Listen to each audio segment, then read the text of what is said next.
Hello listeners, this is honeybee.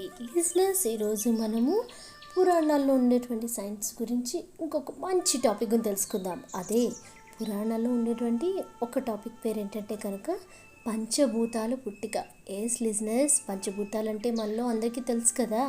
దాని గురించి ఈరోజు మనం తెలుసుకుందాం. పంచభూతాలంటే ఆకాశం, గాలి, అగ్ని, నీరు, భూమి. ఈ ఐదింటిని మనం పంచభూతాలుగా చెప్పుకుంటాం. వీటి కలయికతోనే జీవుల్ని రూపొందిస్తుంది ప్రకృతి.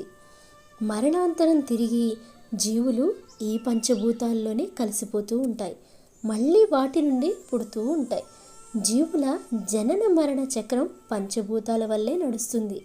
ప్రకృతిని హైందవులు బ్రహ్మగా ఆరాధించినట్లుగానే ప్రాచీన కాలం నుండి మన వాళ్ళు పంచభూతాలను ఆరాధిస్తున్నారట. అనంతమైన ఆకాశాన్ని నీల మేఘశ్యాముడైనటువంటి విష్ణువుగాను, గాలిని వాయుదేవునిగాను, అగ్నిని అగ్నిదేవునిగాను, నీటిని వరుణదేవునిగాను, భూమిని భూదేవిగాను పూజించే సాంప్రదాయాన్ని పాటిస్తూ వచ్చారు. సాధారణ ప్రజానికానికి భూమిని భూదేవిగానే అనుకుంటాం, కానీ భూమిని శివునిగా భావించగల విజ్ఞానం కూడా పూర్వం అనుకునేవారట.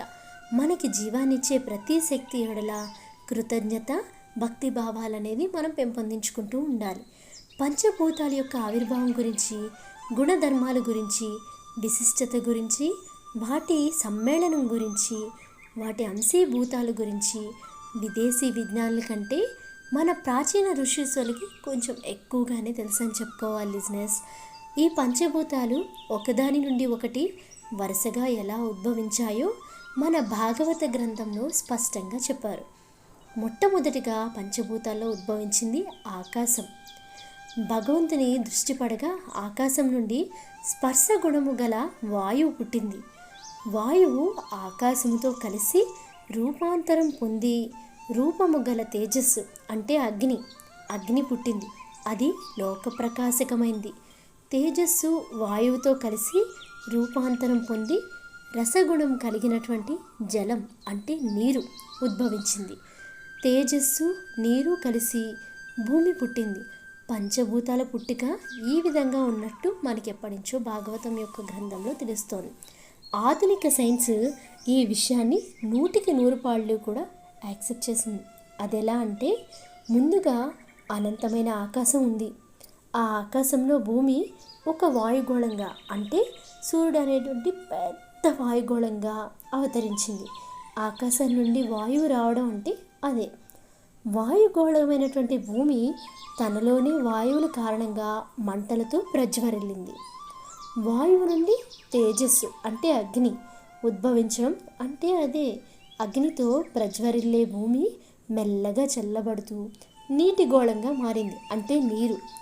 ఈ విధంగా అగ్ని నుండి నీరు ఏర్పడిందన్నమాట.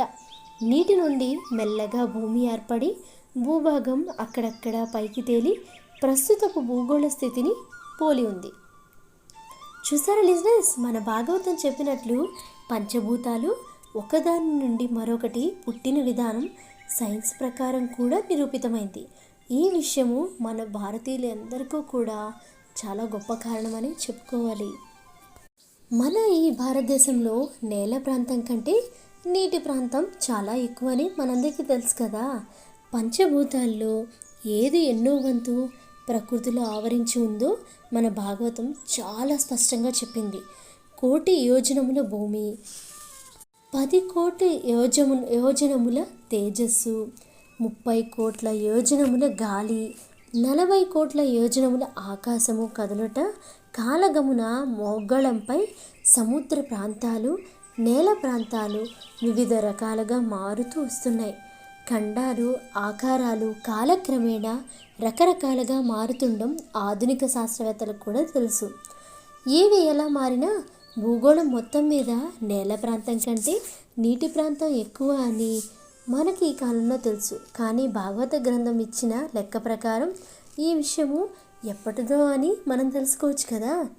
పంచభూతాల గుణాల గురించి కూడా భాగవతంలో చెప్పబడిందట. ఎస్ లిజనర్స్, పంచభూతాలకి గుణాలు కూడా ఉన్నాయి. అవేంటంటే కనుక భూమి తీసుకుందాం మనం. భూమికి 5 రకాల గుణాలు ఉంటాయి. అవి ఒకటి శబ్దం, రెండోది స్పర్శ, 3 రూపం, 4 రుచి, 5 గంధం. గంధం అంటే వాసన. ఈ 5 రకాల గుణాలు భూమికి ఉన్నాయి. జలం, ఇంకా నీరు గురించి చూసుకుంటే కనుక నీరుకి 4 రకాల గుణాలు ఉన్నాయి. ఒకటి శబ్దం, రెండోది స్పర్శ, 3 రూపం, 4 రుచి. ఇలా 4 గుణాలు జలానికి ఉన్నాయి. ఇక అగ్ని దగ్గరికి వెళ్తే కనుక అగ్నికి 3 రకాల గుణాలు ఉన్నాయి. అది ఒకటి శబ్దం, స్పర్శ, రూపం. ఇలా 3 రకాలైనటువంటి గుణాలు ఉన్నాయి. ఇక 4వదైనటువంటి వాయువుకి 2 రకాల గుణాలు ఉన్నాయి. ఒకటి శబ్దం, రెండోది స్పర్శ. ఇలా 5 పంచభూతమైనటువంటి ఆకాశానికి ఒకే ఒక గుణం ఉంది, అదే శబ్దగుణం. ఈ విధంగా మన ప్రాచీన ఋషీశ్వరులకు పంచభూతాల యొక్క గుణాలే కాకుండా ఆయే గుణాల వల్ల వాటిని ఏర్పడిన శక్తులు కూడా తెలుసట. ఆ వివరాల గురించి మనం ఏంటో ఇప్పుడు మనం తెలుసుకుందాం. ఈ 5 గుణాలు ఉండడం వల్ల భూమి భారంగా ఉందట. ప్రవహించే వ్యాపించే శక్తి దానికి లేదు. భూమికి గల గుణము గంధము అంటే వాసన అనే గుణం జలానికి లేదు.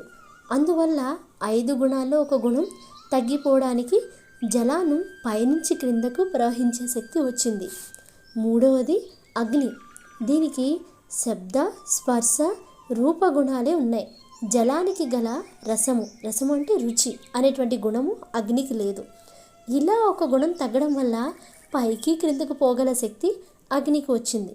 ఒక్కొక్క గుణం తగ్గుతూ ఉంటే ఒక్కొక్క రకం శక్తి కలుగుతూ ఉండడం మనం గమనించాలి. 4వది వాయువు. దీనికి శబ్ద, స్పర్శ గుణాలే ఉన్నాయి.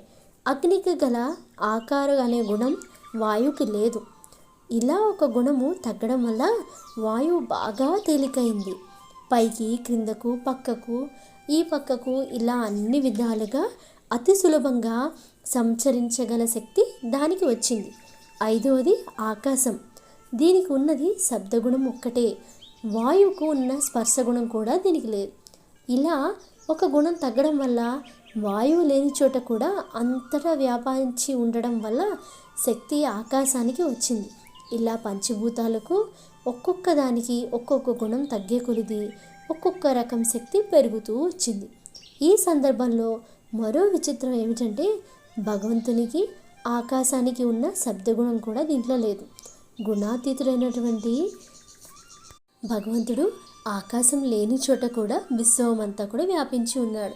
అందువల్లే ఆయన్ని మనం సర్వాంతర్యామి అని కూడా అంటాం. పంచభూతాల యొక్క భగవంతుని యొక్క శక్తుల గురించి మన పురాతన గ్రంథాల్లో ఇంత చక్కగా మనకి వివరించడం జరిగింది కదా లిజనర్స్. ఈ యొక్క వివరణ మన నేటి కాలం కన్నా మన పూర్వంలో ఉండేటువంటి ఋషులు చెప్పడం అంటే మనం తెలుసుకున్నటువంటి విషయాన్ని ఎంత గొప్పదో మనం తెలుసుకోవచ్చు కదా.